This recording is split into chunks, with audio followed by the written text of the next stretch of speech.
रोहित और सारिका की नई नई शादी हुई थी। घर में ससुर यानी के रोहित के पिता रमेश और वे दोनों बस 3 ही लोग थे। इस घर को रोहित के माँ बाप ने जीवन भर पाई पाई जुटाकर बड़ी मेहनत और अरमानों से बनाया था। जब रोहित 10वीं में था तब माँ उन्हें और दुनिया को छोड़कर जा चुकी थी। रमा नाम की एक काम वाली बाई थी जो सुबह से लेकर शाम तक उनके घर का सारा काम करती थी। नई नई शादी हुई थी, इसलिए रमा का दिन भर घर में रहना सारिका को अपनी प्राइवेसी में बाधा सा लगता था। इसलिए रमा को सुबह खाना बनाना, कपड़े और पोछा करने के बाद घर जाने को कहा था और वापस शाम को आकर खाना बनाने को बोला था। रमा की दोपहर की गैरहाजिरी से कई छोटे मोटे काम रहते थे, जिनमें से ज्यादातर काम बिना कहे रमेश जी ये सोचकर करते कि बहू को मदद हो जाएगी, लेकिन बहू सारिका सोचती कि ससुर को औरतों के काम में दखल देने की आदत है। एक दिन मौका देखकर सारिका ने रोहित से कहा, क्यों ना हम बाबूजी को वृद्धाश्रम में भेज दे। सिर्फ एक बार पैसा भरना पड़ेगा और उन्हें भी अपने उम्र के लोगों का साथ मिल जाएगा और हमें भी अपनी प्राइवेसी के बारे में ज्यादा सोचना नहीं पड़ेगा। रोहित ने सारिका की बातों पर ज्यादा ध्यान नहीं दिया। कुछ दिन ही बीते थे कि बाबूजी अपने दोस्तों के साथ एक हफ्ते के लिए टूर पर गए और इत्तेफाक से इसी दौरान रमा भी छुट्टी पर थी। फिर क्या सारिका को जैसा चाहिए था वैसा समय मिलने लगा। अब रोहित होटल में खाना खा लेता और सारिका का काम ऑमलेट, ब्रेड या मैगी से चल जाता। खाना बनाने की टेंशन नहीं थी, लेकिन घर में निकलने वाले सारे काम तो अभी भी करने थे। ससुर जी की गैरहाजिरी में सारिका को एहसास हुआ कि वह बिना कहे ही जो काम कर लिया करते थे उनसे कितना फर्क पड़ता था। छोटे मोटे लगने वाले यह काम भी काफी समय और एनर्जी लेने वाले थे।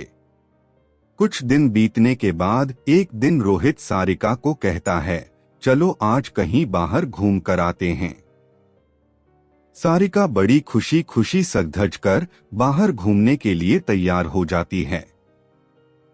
रोहित सारिका को अपने घर से 4 किलोमीटर दूर एक चौल में लेकर आता है। एक आदमी रोहित के हाथों में एक चाबी देता है। रोहित उस चाबी को लेकर चौल का एक कमरे का दरवाजा खोलता है। कमरा खुलते ही 2 रूम वाले उस छोटे से अंधेरे से भरे घर के अंदर रोहित सारिका को लेकर जाता है और कहता है, कैसा लगा तुम्हें हमारा नया घर? हम अगले महीने से इसी मकान को भाड़े से लेकर रहेंगे। अब तुमको कोई प्रॉब्लम नहीं होगी, अलग और अपनी प्राइवेसी का मजा लेंगे। अभी मेरी आमदनी के हिसाब से हम इसी को एफोर्ड कर सकते हैं। रोहित का यह व्यवहार सारिका के समझ में नहीं आया। वह चौंकते हुए बोली, हमारे पास अपना इतना बड़ा घर है, फिर क्यों हम भाड़े से रहेंगे? रोहित उसे टोकते हुए कहता है, सोच समझकर बोला करो, वह घर हमारा नहीं है, वह माँ बाबूजी का है। तुम्हारे पास 1 महीना है सोचने के लिए कि तुम्हें आगे क्या करना है। दोनों वहां से वापस अपने घर लौट आते हैं। पूरे रास्ते सारिका के दिमाग में तरह तरह के विचार चल रहे थे।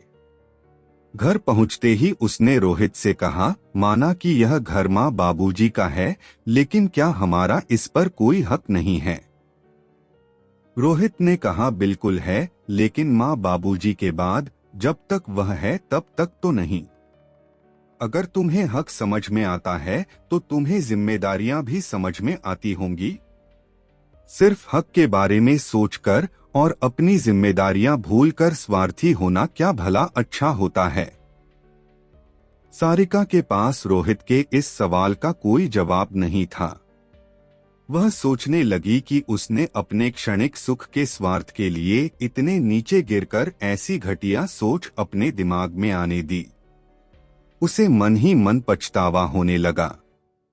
सारिका रोहित से बोली, मुझे माफ कर दीजिए, मैं सच में स्वार्थी हो गई थी, मुझसे बहुत बड़ी गलती हो गई। रोहित बोला, तुम्हें पछतावा हुआ, मेरे लिए यही काफी है। मैं तुमसे नाराज नहीं हूँ।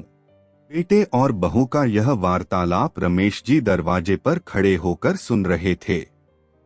उन्होंने आसमान की तरफ देखा और बोले, भगवान तुम धन्य हो जो तुमने ऐसे बेटे को जन्म दिया है। उन्होंने दरवाजा खटखटाया।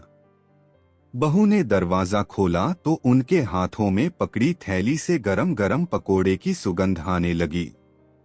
ससुर ने अपनी बहू से कहा, खास करके तुम्हारे लिए लाया हूँ, तुम्हें बहुत पसंद है ना। सारिका को अपने ससुर के प्रति विचार और ससुर के उसके प्रति प्यार, उन दोनों का फर्क समझ में आया और उसकी आंखों में पश्चाताप के आंसू और चेहरे पर अपने परिवार के प्यार के कारण मुस्कान आ गई। दोस्तों, हमारे बुजुर्ग जो हमें बोझ लगते हैं, जिनसे हम बात बात में चिढ़ जाते हैं, असल में ऐसा इसलिए होता है क्योंकि हम स्वार्थी होकर सोचते हैं और हम उनके योगदान को समझ ही नहीं पाते। दोस्तों, वैसे देखा जाए तो वह हमारे जीवन में बहुत अहम किरदार निभाते हैं। हमारी ये कहानी आपको अच्छी लगे तो लाइक जरूर कर लेना और ऐसी ही नई नई कहानी सुनने के लिए चैनल को सब्सक्राइब जरूर कर लेना। तो मिलते हैं ऐसी ही एक नई कहानी के साथ। धन्यवाद।